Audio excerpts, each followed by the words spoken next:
But yeah, with that said, we can move on to song number 3, where we meet Charybdis. I'm very interested to see how the animator draws her. I don't know who it's gonna be, but yeah, I think it is from this song onwards where I really start having at least little issues with the saga. Okay, I am ready. Let's go.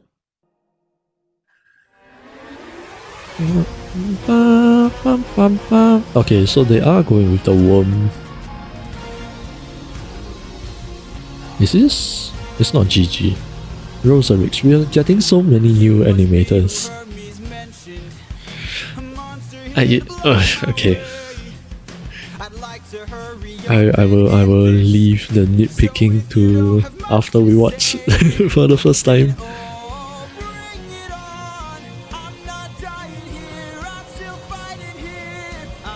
Is he tying to a tree, maybe? No? What is that? Oh. Or maybe it's not like a full-on worm. It has almost fish-like features. More pros than attract prey. Is he gonna hang on a tree? No?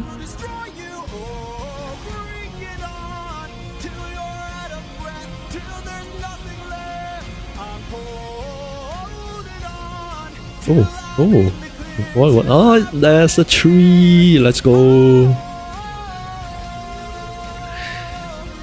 I was gonna have an issue if he just like kind of face tanks the whirlpool. I am surprised that the Ruff makes it though, which is another thing I'm gonna nitpick about. I guess it is quite destroyed. It's just like barely functionable. Functional, not functionable, that wasn't even a word.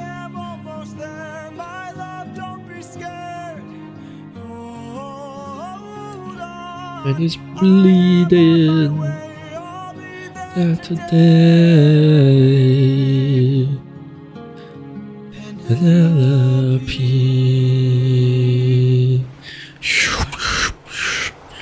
I love the sound effect. The transit. Oh, I see news. The logo at the bottom there. And I notice art style. But alright, that was Charybdis. From the beginning we can see that, you know, what was the name of the animator this time? Roserix, right? Roserix. I'm gonna go with Roserix. But yeah, they decided to go with... Oh, I like that the name is red also.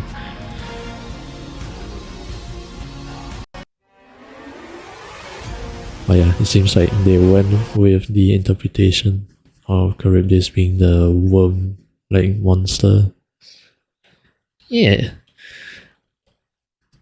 I have shown basically the same picture in...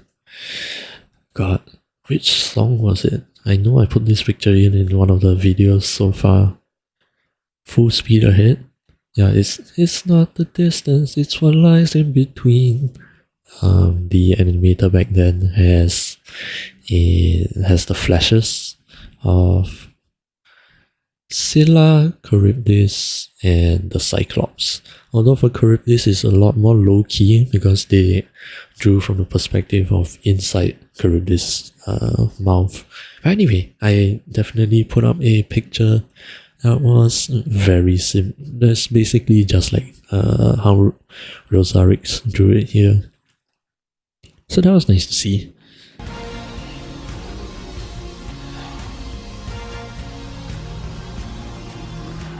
You must be And also another new interpretation of Odysseus. That's nice to see. He's a lot less ragged though, which I was kind of hoping that he would keep that aesthetic. But oh well, it is a different animator, so it's fine. So if you don't have much to say, then bring it on. I guess I might as well talk about it again in this part. The thing with Charybdis, right? I was supposed to say this after we first watched through this song, but I am quite sad with how Charybdis was treated in this musical,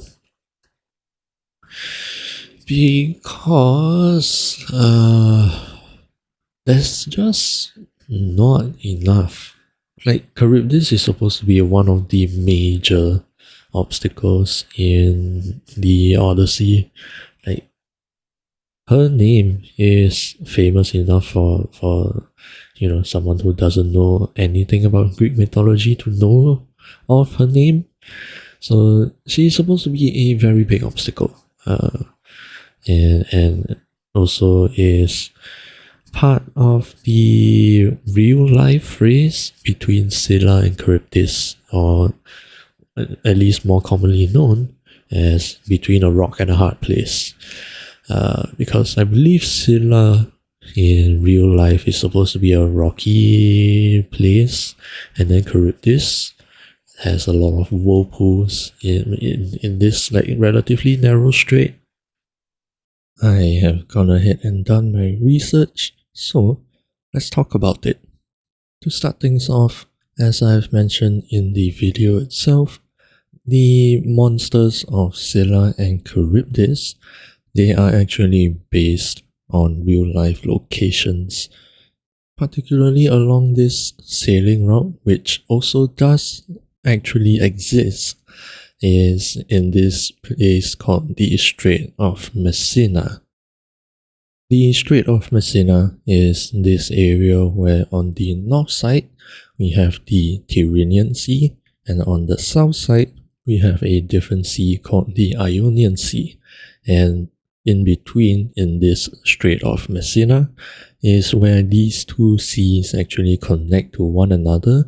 And because they have different, their own sort of tidal patterns and sea levels, they sort of collide in this middle, and that causes a lot of turbulent waters on its own. There is a main stream flowing from the south side towards the north, but then within this strait itself, it also has multiple smaller currents that generally run from north to south instead. So you have a bunch of different currents sort of opposing each other inside this area. And this is where Charybdis is said to represent, basically, in the mythological stories. With these opposing currents, they can actually end up creating a lot of whirlpools, and even if not whirlpools, the waters are very turbulent, they are very rough because of the opposing directions. However, as though that wasn't enough, the smaller currents themselves, they actually change directions every 6 hours. So earlier I said that there's a main stream going from south to north, and then the smaller ones go from north to south. After 6 hours, these smaller currents actually go from south to north as well instead. So instead of trying to sail through this area where you have opposing currents, all of them now push towards the same direction. And the reason that it's still tricky to try and navigate through is because if you're coming from the north side, which I believe is where Odysseus and their crew came from, then you are trying to sail against the current, which is not easy. But even if you were to come from the south side instead, then you are riding along the currents, but it is very quick. And that does not really make it any safer, really. And pretty much the entire Strait of Messina, at the very least from the middle towards the left side of the island of Sicily, that is the sort of domain of Charybdis, which is why Odysseus and real life sailors, they choose to sail towards the Calabrian side instead, which is on the right side of this photo. And that is where Scylla is. Now, for Scylla, I actually had a little bit of a misconception as to what it was like. Scylla is actually based on a real-life Italian city. Originally, I actually thought that, her sort of area looked a little bit more like this. Maybe not so much giant rocks, but more like a path of water with a lot of smaller jagged rocks sort of sticking out of the water surface. But in real life, the city that she is based on actually looks more like this. As you can see, it is more like a sort of giant cliffside, and so sailors, they actually end up choosing to sail close to this cliffside, and Scylla the monster is said to be residing along this face of the cliff. Now, because I said that Charybdis takes up pretty much the entire western side of the Strait of Messina, when sailors sail on the eastern side, they actually try to sail as close as they can towards Scylla, and that is because, at least comparatively speaking, the waters along this side of the coastline is the most predictable one out of the entire width of the strait. Again, that doesn't necessarily mean that it is safe. It is just the safest within this path. And so that is where the famous saying of between Scylla and Charybdis, or a more common phrase between a rock and a hard place, comes from. Because it's either you try to sail close towards Scylla, where you risk bumping your ship against this gigantic cliff, or you sail closer towards the middle or even the western side, where you will get caught up in the currents of Charybdis. So yeah, I just don't feel like Charybdis really had any presence at all in this musical, because if we take a look at the three big monsters so far, right, Polyphemus, Scylla, and Charybdis now, Polyphemus has a whole saga named after him, or like referencing him, and the encounter with him was in 3 full songs.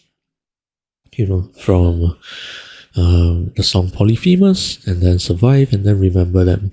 And then he even comes back up in the Ocean Saga with Poseidon mentioning him. So Polyphemus has a huge impact on the story. And then when we finally get to Scylla, she does only have one song, but at least in that song, there was more than enough to really show how scary and dangerous Scylla can be, because that was the first monster creature that Odysseus doesn't fight against. He just tries to speed his way through, and then also has to sacrifice people and all of that. And then there's also the incredible job that KJ Birkenhauser, I believe that's her name, the singer. She does an incredible job at voicing Scylla, and the lyrics and all of that really just portrays Scylla as this super dangerous thing that you just don't fuck around with. And then we get to Charybdis, where she unfortunately not only gets the second shortest song in the entire musical, like the only song shorter than this one is We'll Be Fine back in Wisdom Saga, and even then that was only 8 seconds shorter, so like it's not that much of a difference, you know. And as if the song for Charybdis wasn't already short enough, she barely lasts half the already short song. So like there's not enough to flesh out the character of Charybdis, which I feel kind of sad about. I feel like she could have been a bigger influence maybe. But then again, I guess it's not like Odysseus ever like truly confronts Charybdis.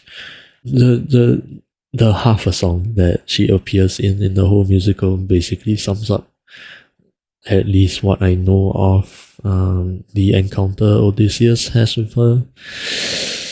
So maybe it's a bit of a tough ask to flesh out Charybdis more. I just wish that she at least got the full song to exist in. Yeah, there's just not enough to remember about Charybdis in the musical. And I'm sad about that. Yeah. Oh, right. And then the thing about her appearance, because when Odysseus mentioned this, right? So if you don't have much to say, I just wanted to bring up again that there are many interpretations of Charybdis.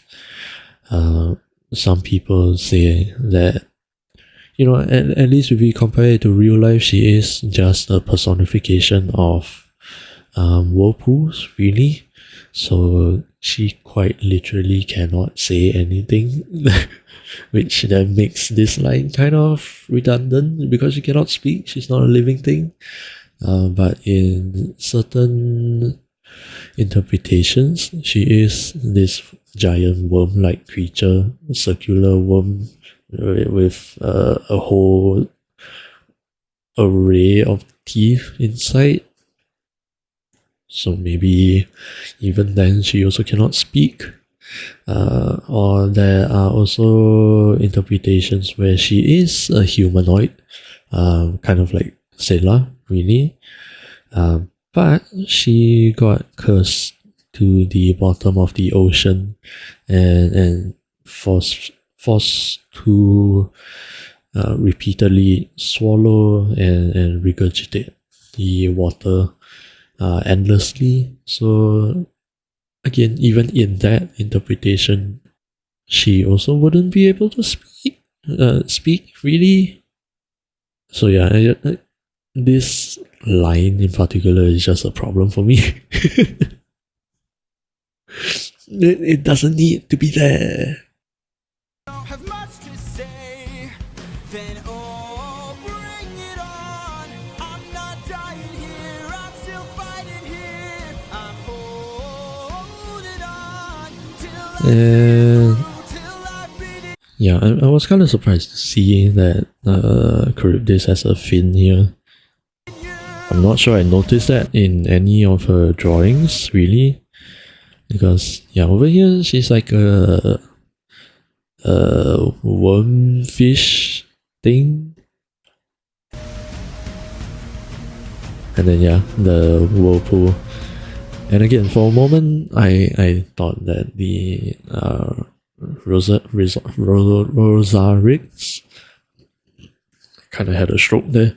Rosarix, I thought they were gonna draw Odysseus kind of face tanking the whirlpool, you know, head on, which I'm glad they didn't do, because I believe it is also in the original in Homer's Odyssey. He actually latches onto a tree nearby and just waits for Charybdis to spit the water back out. Which again they do actually mention even in this very short encounter that Charybdis does have to spit the water back out, or she cannot just endlessly swallow water. Like her stomach is not a bottomless hole. So yeah, part of her curse is that she has to spit all of the water back out. And yeah, so I'm glad that Rosarix included the tree here. And then he shoots the arrow there. But yeah, then there's the thing about the raft. I don't understand how the raft made it out, because as far as I imagined it was Odysseus just hanging on the tree. But then I guess is the rope tied to the mast of the raft? Oh yeah, and then there's that. What is this? Why flash this when he's singing I'm holding on? Who is this? Is that supposed to be like Monster Odysseus? Because I see blood everywhere.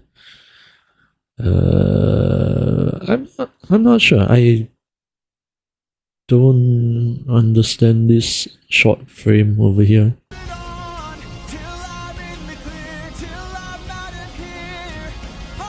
Okay, yeah, he does tie the string to the arrow, which I'm not sure how I feel about one singular arrow being able to pull the entire raft, but okay. And yeah, the water comes right out. And then he sees Ithaca, finally. But yeah, I'm glad that at least Rosarix showed that the raft itself is quite badly messed up. So there's something at least. And yeah, just showing that Odysseus is also quite badly hurt. Yeah! Rome. And we see the trident, we know who's coming. But yeah, that's about it for the animatics. I will listen to the music one more time. But honestly, I'm not sure if there's a whole lot to talk about for the music, because it's so short. But alright, let's go ahead with that.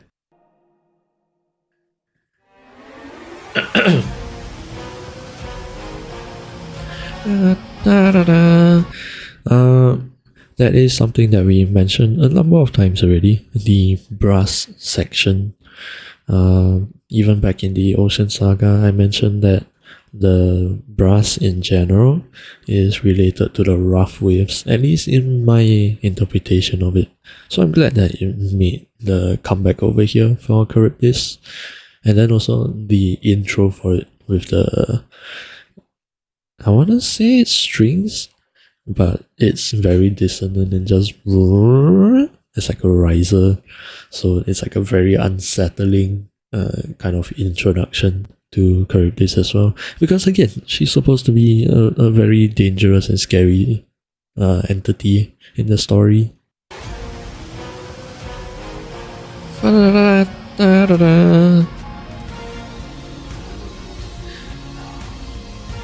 Oh, and you hear the electric guitar already, even before here.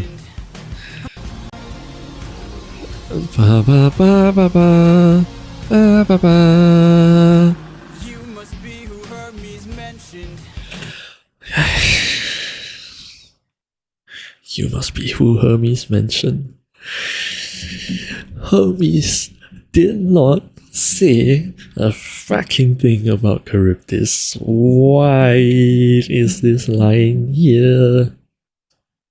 we just went through Dangerous, and I will not lie, I have been listening to the whole of the Vengeance saga during the entire time that I wasn't streaming, just so that I can try to find missing pieces of the music that I might have missed, because again, this is my objectively least favorite saga, and the only one that I have actually any actual problems with.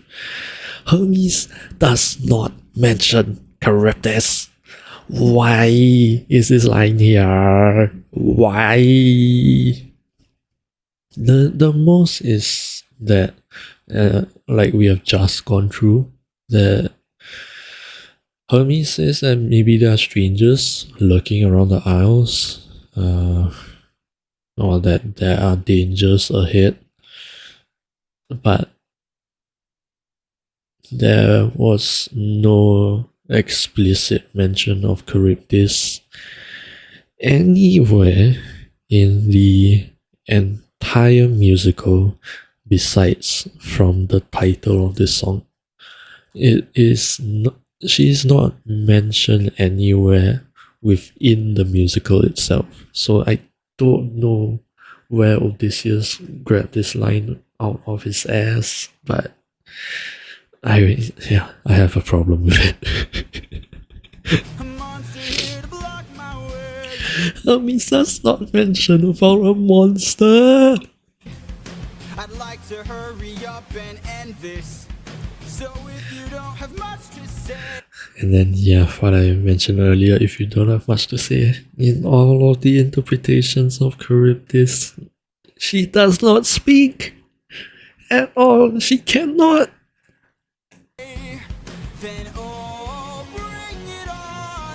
I'm not dying here, I'm still fighting here. I'm holding on till I see it through, till I've beaten you. I do like that I'm kind of hearing two different electric guitars. One of it being the chugging one, dum dum dum dum dum dum dum, and the other one kind of following Odysseus's lead as he sings. See it through till I've beaten you. And then this whole whale-like sound, I believe we heard that in the Ocean Saga as well. Somewhere. Probably somewhere in Luck Runs Out, after the windbag gets open.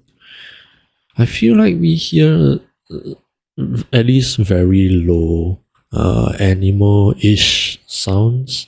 Over here it's, I believe, quite clearly whale sounds.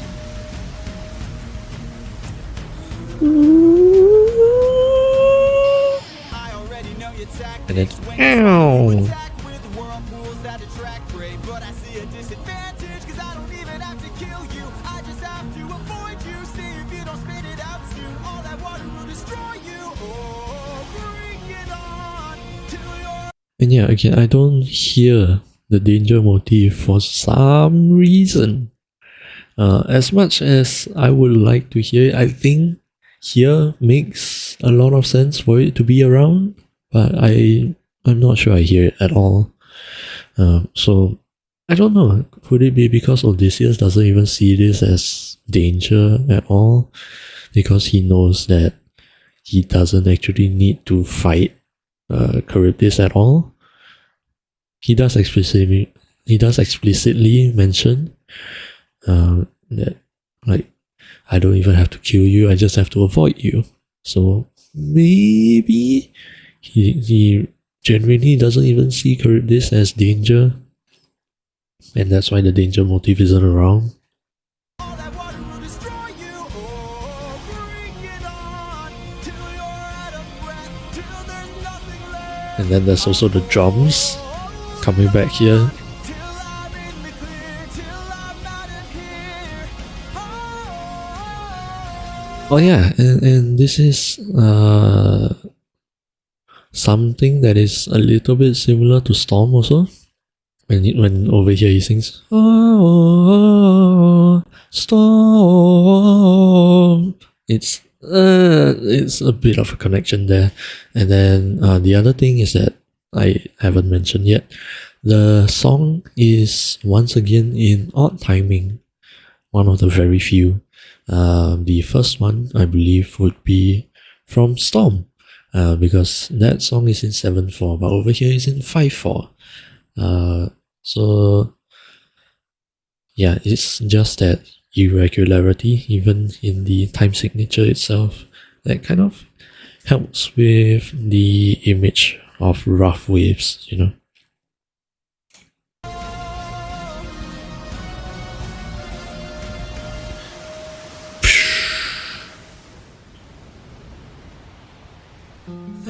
And then acoustic guitar, because now he finally sees home.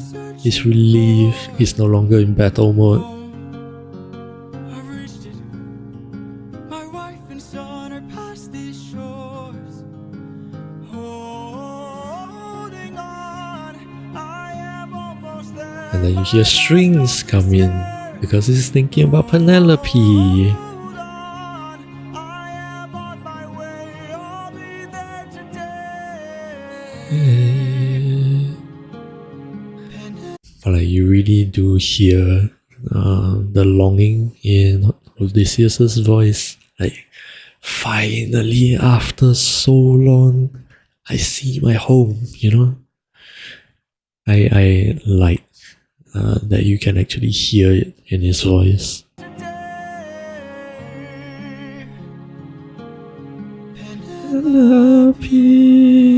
Penelope.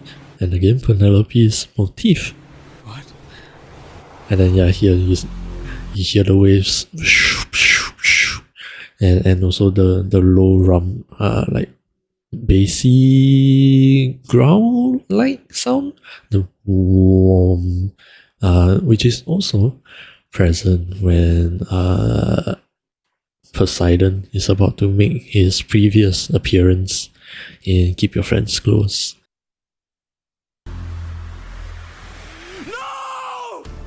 And yeah, you also hear that desperation in his voice. No! But yeah, that is it for Charybdis. Again, it is unfortunately very short, so there isn't a whole lot to talk about. And unfortunately, Charybdis just doesn't leave a very strong impression. There's not a whole lot to, even musically, to remember her with. So I'm not sure if she's gonna get reference to in a song that we will get into in the Ithaca saga. But I will do my best to listen closely again when the time comes.